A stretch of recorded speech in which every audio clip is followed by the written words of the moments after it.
Hello there. In this episode, we discuss 2018's The House That Jack Built. We cover topics such as the relationship of a director to his audience. We contemplate the motivation of the primary character, and we also discuss what it means to be human. Hope you enjoy.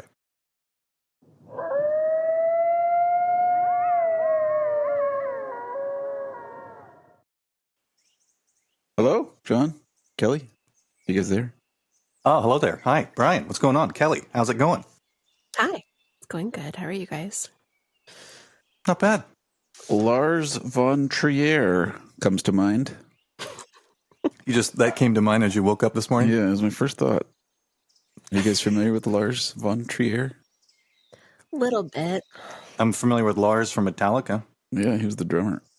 Lars von Trier, maker of movies, in particular one called The House That Jack Built, starring Matt Dillon. It's from 2018, but takes place in the 70s, I would say. What time did this movie happen? It felt like it was 70s, 80s, yeah? Late 70s, early 80s? I think it spans 12 years. The character of Jack changes a little bit over those 12 years. He starts kind of a nerdy looking guy, glasses and buttoned up and hair sort of slicked down. And then over the course of the 12 years, I feel like he becomes more loose and less careful, maybe less careful looking. Yeah, I couldn't tell in the movie if the incidents weren't in chronological order as far as he introduced them as. Is that correct? No, he made the point of saying at the beginning that they were randomly chosen.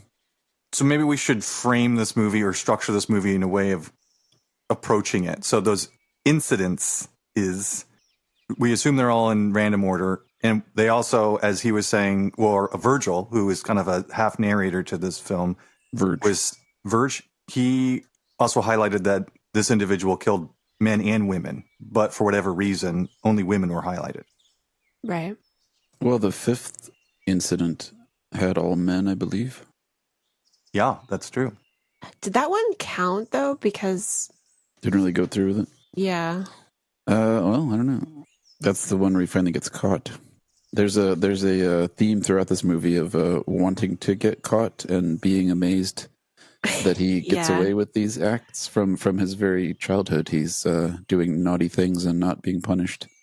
Yeah, I think that's part of why he carries on doing it, because he feels like there's some kind of higher power intervention that's just allowing him to keep on keeping on. A societal indifference in the case of Simple, incident number 4, or some kind of cosmic helper, incident number 2, who washes away all the blood on the street. Yeah, and so I'm still kind of conceptualizing this movie, and I think organizing it into sections would be helpful for me, and also coloring the purpose of the sections. So with the incidents, I'm interpreting these as a random series of interpretive events that the narrator or the main character is describing, and they're factually inaccurate. I mean, not fully inaccurate, but described by the main character, and he's putting an interpretive element on them. So it's not a one-for-one historical recreation of those events, because he's leaving out half the murders, maybe if they're male. So there's a particular selection that he's decided. So he curated these particular ones, and the assumption is that he's not describing them objectively, that he's putting his own skewed recreation on them, leaving out details, maybe highlighting or exaggerating his role, and maybe simplifying the characters or the victims as he's retelling these stories. Would we agree on that? Where do you get this idea that he's not being factually, or that he's mythologizing? I think that's accurate. And as Verge points out, he's not a reliable narrator because, I think the first 2 incidents in particular, it's almost like he's depicting the victims as sort of like asking him to do something. And Verge points out that he depicts his victims as stupid, and at one point asks him, he said that they were so stupid he asks, why do you talk about your victims as if they're all stupid? And then Jack tries to rebut it. But I mean, when you look through the sequence of how he is murdering these people, they're not trying to defend themselves. They're not trying to stop anything from happening. They're just sort of going along with it and letting him, do what he's going to do. And I mean, maybe that's accurate in some instances, but like the Uma Thurman incident, I have a hard time, believing that anyone would say more than once, I don't think you could be a serial killer because you seem too weak or too wimpy or something. I mean, why would you say that to a stranger?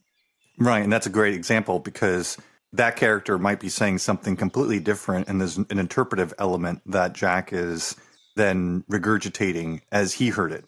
Right. It's just something to consider when thinking about what's the function of these incidents as they're being retold and what kind of weight do we give them and what's the value, I guess, in the story. And so I think it's worth highlighting that because if we think of it less of an objective event and more of an interpretive event, then it just colors it differently and it has a different experience. I agree. Okay, so we have these series of incidents that are being retold.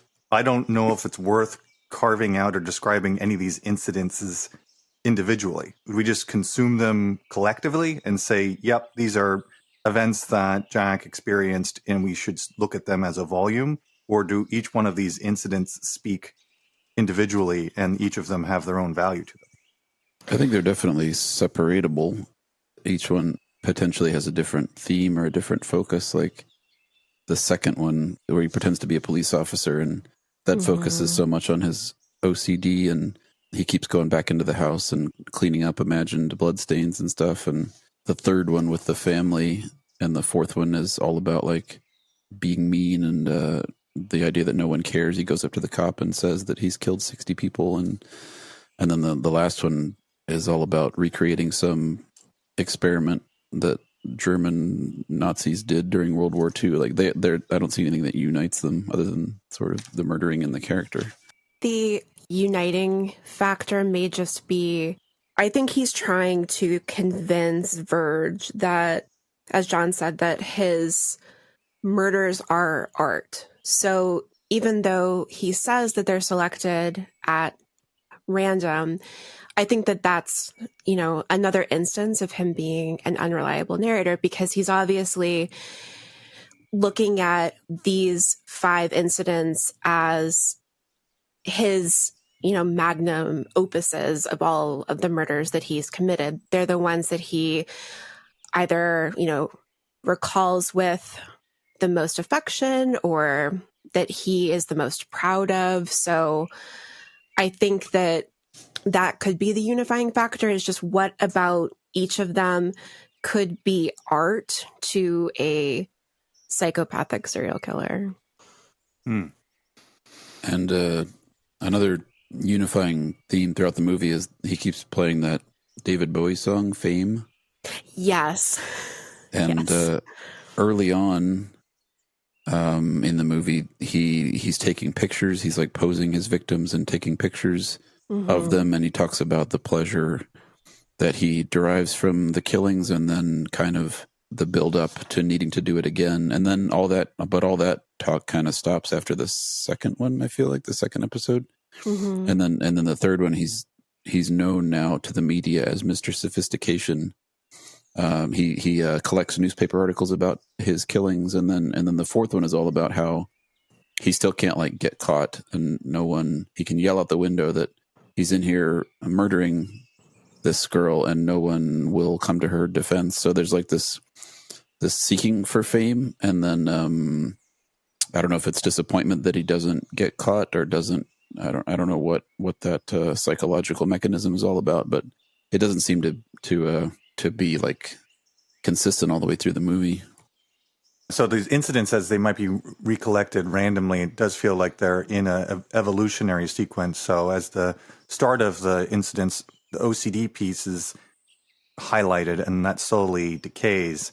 And he gets to the point where he not only is his OCD tendencies eliminated, but then he's also just kind of shouting out the window for what he has seen as a very risky thing to do has zero consequence. So I don't know if that's a symbolic release of external responsibility. Like there's nothing that I need to be worried about. There's no shaping of my behavior into a container of right and wrong. It's like there's no responsibility to behavior. So I can kind of free myself of the burden that an onlooker might find me and then arrest me or stop me. Obviously, at the end, the assumption is that he is stopped, but I don't know if that has an evolutionary component from OCD to completely release of responsibility of behavior.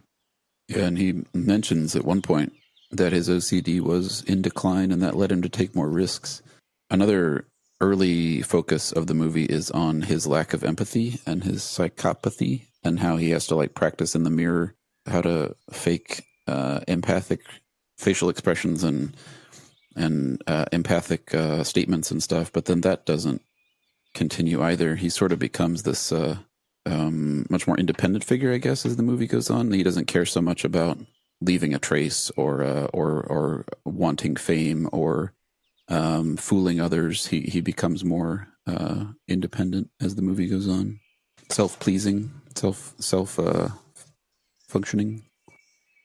Is that a description of events, or do you think that's a meaningful shift in his character or behavior, or, you know, is there a voice to that is important, or is it just the evolution of his experience?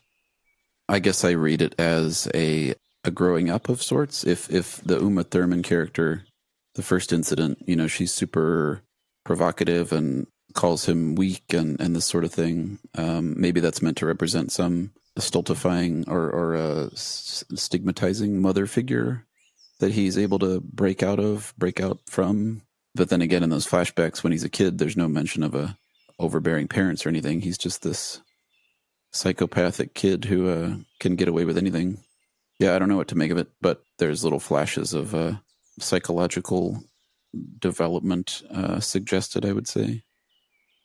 Yeah, I think by the end, I mean, when he went in to exchange the bullet and he he was just very blatantly like, just sell me one bullet then. I just related that to like, you know, serial killer berserking. It reminded me of like Ted Bundy by the end, where it almost just seemed like he was, you know, completely out of control and just couldn't help himself. So maybe I'm not familiar with Ted Bundy as it relates to that, but there might be in the OCD to evolution of not caring and really shouting out a window that he's a serial killer. The, I guess, shaping behavior of the external environment and the accountability that he'd have to that has evaporated, maybe due to his ego or to the fact that he hasn't gotten caught. So it's almost like a release of or a freedom associated with, well, the only reason why I was really hyper-focused on the cleanup of the blood was because I wouldn't get caught.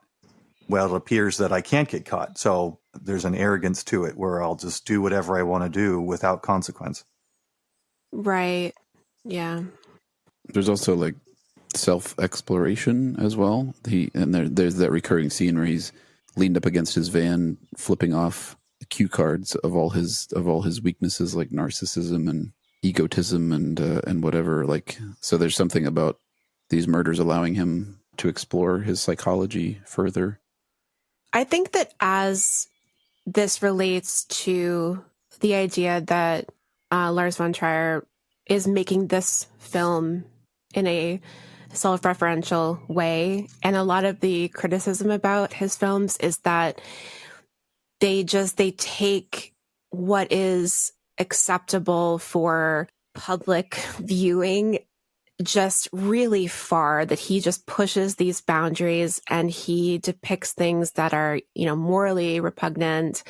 And so it could also relate to, as you're reading and as you're watching things that are more and more violent or more gratuitous, there is a desensitization that can happen where you're just sort of the same stuff doesn't really do it for you anymore because you've already read something that's so fucked up that it's just sort of pushed you farther and farther. So I wonder if it's related to that at all, just how his evolution is basically going from, I have these thoughts and I have these desires that I want to act out, to him just standing in a room with piles of corpses everywhere and just being simultaneously unaffected, but also clearly deranged by the end, for lack of a better word.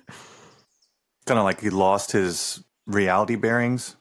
So the question that I wrote down that I was thinking about by the end of this is just, what does it mean to be human? And I think the way that I've sort of framed it in discussions, especially with my husband, when we talk about like things that we want to do in our lives, experiences that we want to have, and we kind of think of it as the accumulation of these different, quote, human experiences is contributing to making us feel more and more whole and more like we are living life the way that we would like to.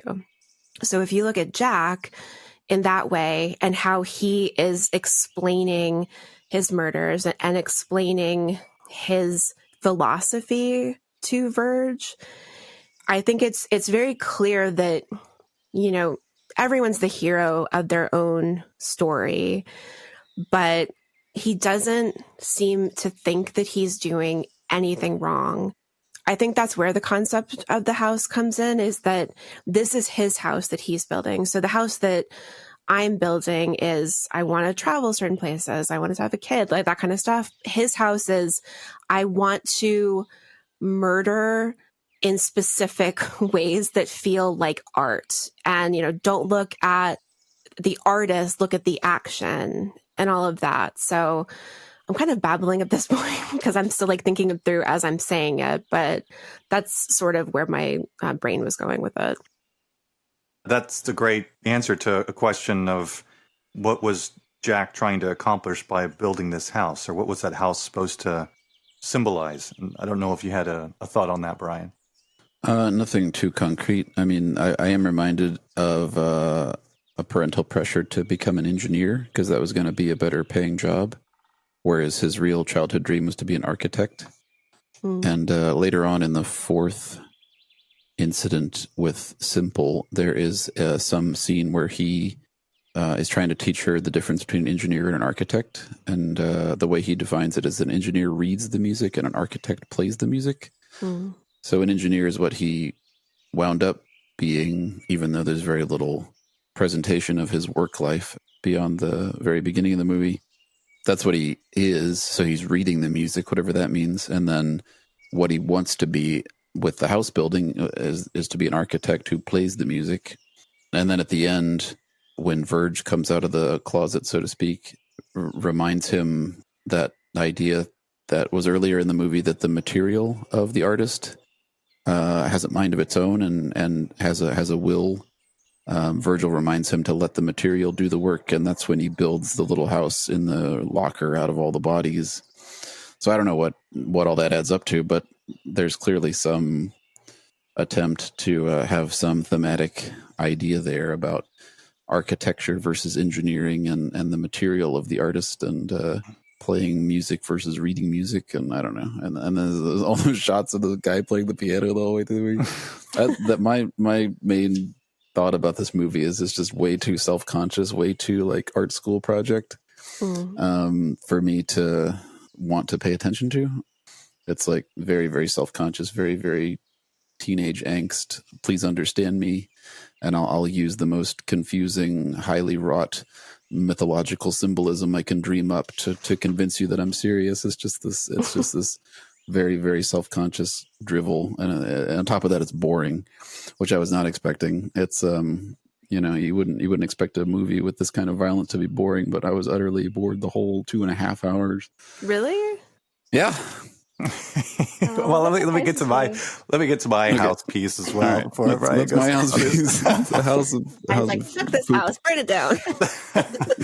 So I was thinking that it is kind of difficult to piece together, and I think that whenever one takes an array of information and they highlight one point, by defining that, you're excluding all the other parts. So there might be a better than theory, but my theory would be around the he's, as Brian was saying about the engineer being described as an architect. So he is an engineer, yet he self-describes as an architect. So there's this longing to be an architect, and he spends a large portion of the movie trying to build this house unsuccessfully. And so he's striving for this thing that's greater than himself and really beyond his potential.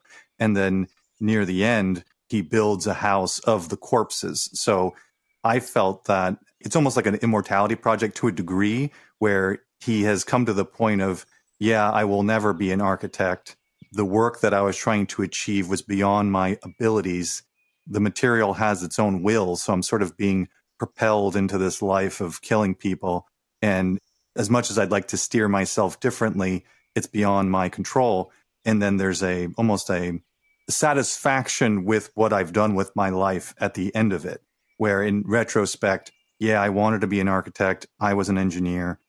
The killings of themselves is the house that was built by my actions. And can I come to a point of satisfaction that, yes, this is my life. I wanted to be an architect. I wanted to build this fantastic house, but all I really have is the sum of my actions, which is the murder of all these people, which is then the product being my house. And then sort of like contentment based on what I've done as opposed to what I could have done. That's what I thought the House of Bodies was. So it's some kind of end of life reconciling reflection that he has. Yeah, in that I wanted to be an architect, but I wasn't. I wanted to make these killings into something greater than they were, but it is really just an objective conclusion summary of the killings that I've done. This is the house I built, and I have to accept it, even if it isn't what I wanted. I wanted something greater. I wanted to be known as this great serial killer or this fantastic architect. I wanted to build this house that is fantastic, but I kept bulldozing it because it wasn't what I wanted it to be. And it's like, well, yeah, because that isn't you. You are just one that's murdered people. And then, yeah, satisfaction in that. Yeah, that's interesting because the song that the movie gets its name from, I haven't heard it in a long time, but from what I remember, it is kind of a sloppy song where it just has a bunch of stanzas where it's interchangeable. You can like throw your own, let me actually look it up. You can throw your own lyrics in. It's called a cumulative tale. So this is how it starts. It goes, this is the house that Jack built. This is the malt that lay in the house that Jack built. This is the rat that ate the malt that lay in the house that Jack built. This is the cat that killed the rat that ate the malt. So it just goes on like that, where it's just building and building and building upon itself. But there is this kind of haphazard quality to it, right? Where you can swap out the nouns for other nouns, and it doesn't really matter. The point is just that it's all just sort of how life is, where it just ends up being a series of experiences that you have. Mm-hmm. Well, that would tie into the whole conversation with Verge, which starts at the very beginning of the movie with blank screen. Could be his after death reflections, I guess, like assuming the police come in to the freezer in the final scene and shoot him dead. Then all the movie is a reflection as Verge is guiding him down to the lowest circle of hell, kind of building a narrative, like you said, that would make some sense of all the chaos that he had caused, and ex post facto kind of justifying it as some artwork, some work of architecture that's worthy of having been imagined to have been a plan.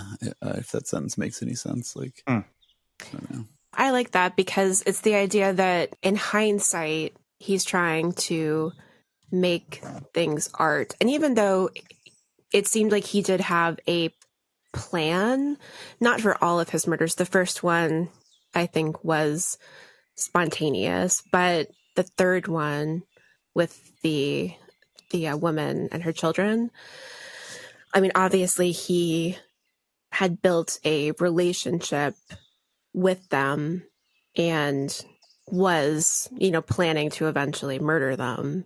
So there's a lot of thought that went into that. But the other thing too is, it's one thing if you pose that art has its own life that it takes on, but if your art is other people, obviously there's a lot in there that you can't really control. And it seems like as he moves further and further that he becomes a much more controlled killer, while at the same time getting more chaotic and more desensitized.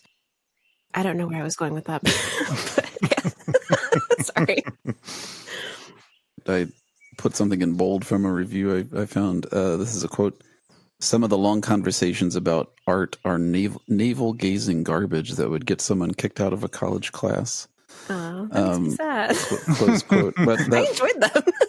Well, I mean, there's just so many ideas, and I don't mean that as a compliment. There's so many like false starts about what this guy's motivations might be, or how he views his killings, or if we're meant to interpret this all as a semi-autobiographical work on the part of the director, like how the director views art or movie making or whatever. I mean, there's references to mythology, there's references to the William Blake poems, which we kind of touched on in that other movie. There's all this talk about fame and punishment and not getting punished, and the uncaring society that we all live in, and architecture and art and cathedrals and Nazi airplane design. There's just like, it's just like, there's nothing unifying about any of it. And maybe that's intentional, but I got to the point where I was like, just, okay, you've overloaded my, my will to try to see anything in any of this just by the sheer number of mythological obscurities that you're trying to tie to this movie.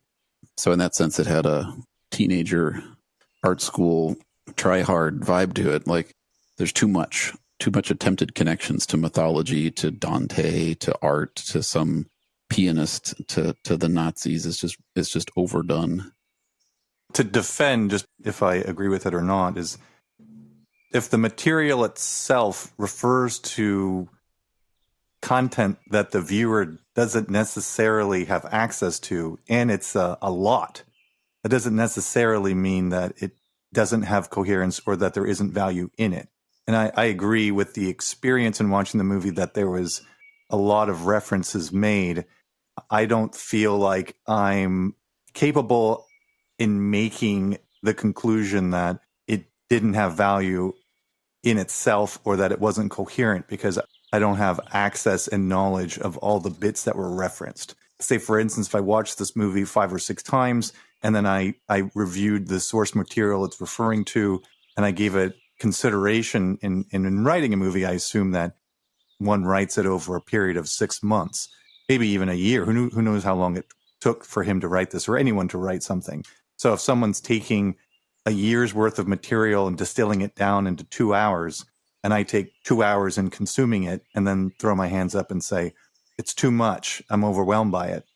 Well, is that because the material itself doesn't have the value, or that I don't have the current capacity to understand it or tease it out well enough to bring the coherence to me? So I'm almost stepping aside and saying the author of the material put what seems like a lot of time into it. I can't say for sure if it was effective or not, because I can't meet the material in a place where I can deem it to be coherent or not, because I don't have enough of the reference material to compare it against, if that makes sense. But I would say the area that I think it did well was the portrayal of the serial killer. That was very, I wouldn't necessarily say realistic, because the scope at which his accomplishments, if you want to call that, I think were quite significant.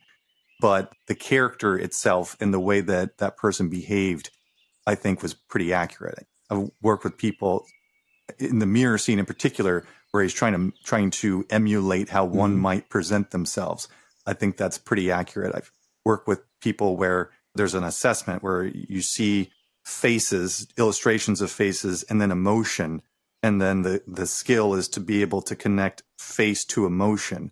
And what seems like a fairly straightforward process, people can struggle quite greatly with that to their own surprise and say, how were you able to look at this person's face and know that they were angry? And so there's a very ease in experience that most people have in looking at someone and saying, this person's angry, I need to give them distance. And someone who would have a deficit and look at that person and say, I have no idea. I don't think it would even be recognized that they would need to decode something. It's just there's a lack of connection there. And so there's a couple of experiences that were well done in the movie as it relates to the main lead, that even if you cut out all the extra additional sort of stretching that the movie might be doing, I can say that the main lead did a great job, and the portrayal of a serial killer, I think, was done quite well. Yeah, I guess I partially agree with you that I think Matt Dillon carried the role off well, but I don't feel like the emotionlessness of a psychopath was a consistent feature of the character Jack throughout the whole movie. Yes, at the beginning he's very stiff and kind of shy and formal, but at the same time the Uma Thurman character is able to provoke him to anger enough to kill her. There's the pleasure of the reflections on his childhood, the breath of the meadow, and all those memories that he is able to enjoy. There's that whole scene about the two shadows of a man walking between two lampposts when he describes all the pleasure he has at the killing and the buildup of pain that he has between the killings. Mm-hmm. Then there's later on all the manipulation of Simple, the girlfriend character, and all of the emotional communication that would be required to like get her empathy and then manipulate her feelings. And then the last part I'll mention is when he's in the gun store trying to loses it with Al, the gun store owner. You know, was all that like learned behavior to manipulate other individuals? Maybe, but I don't feel like the character is consistently emotionless by any means. So it's going to differentiate someone who is void of emotion and those who have difficulty reading emotion. There's a split there where I have high levels of emotionality, but when I look at someone, interpreting how they present themselves, it's basically an autistic trait. I can't tell what that person is conveying to me. I have a deficit in reading someone else, but not to suggest I'm without emotion. Okay. And then there's an evolutionary process where he starts with an OCD piece, which I wouldn't necessarily put in an OCD category. I would say that's a shaping of behavior by consequence of society. So he's more concerned about the consequence of his behavior than the anxiety one might experience just generally out of stepping out of routine. Once he pushes past that, there's a freeing of that, like the shackles of the concern of being caught has released me, and I've found myself in a space in which I can act differently. It's like you've almost entered an entirely different arena in a sense when you've changed that rule set. And then the idea of walking under the lights, there's an addictive quality to that, which I think speaks pretty clearly and accurately to someone who experiences addiction, where it's, you know, it satisfies an itch for a moment. And then it's like when one is drinking heavily, it's like, I really need a drink and I'm pressured to do that. I have a drink, satisfaction, and then afterwards, feelings of consequence. I'm never drinking again. And so they've entered three different states, the same person in the three different states, depending on where they're at within the cycle of that experience or the alcohol experience. So I think that they were lending that to the addictive quality of murdering someone. And then just for our self-reference to material, then Verge is saying you're being trite in suggesting this, like you're taking an idea and making it your own when it could address itself to many different situations. So there's almost like a dialogue the movie is having with itself, which I thought was clever. That's why I'm kind of distancing myself from evaluating it yet, because I don't think that I know it well enough to suggest whether it was good or not. Yeah, I think that what you just said, John, is where I think that if the film had just been Jack, monologuing, I would completely agree with you, Brian. But it's the conversation aspect and how it's basically he's stating these philosophies and these opinions, and it is very rote, but at the same time, it's being criticized and responded to as he's saying it. So I think that is quite clever. And since this is a self-referential piece for von Trier, that it sort of reminded me, have you guys seen 8.5? It's a Fellini film. No, I haven't.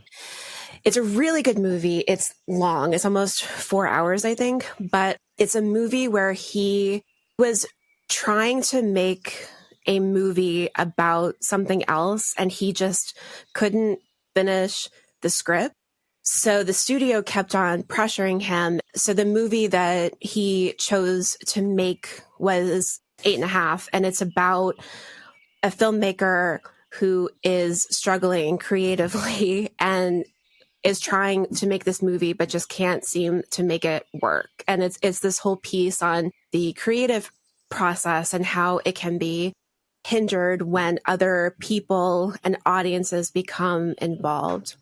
And so I think that's a big part of the concept of this movie, is saying maybe this isn't the movie that you want to watch, but this is the movie that I want to make. And so I kind of like that. I like the idea of having all of these different things included as part of the film where, the audience might not really get it, but just because the audience doesn't get it, that doesn't mean that it's pretentious, or it just means that it's what the director was thinking about when he was creating it. And so he wanted to include it, or he wanted to reference it for people to get it.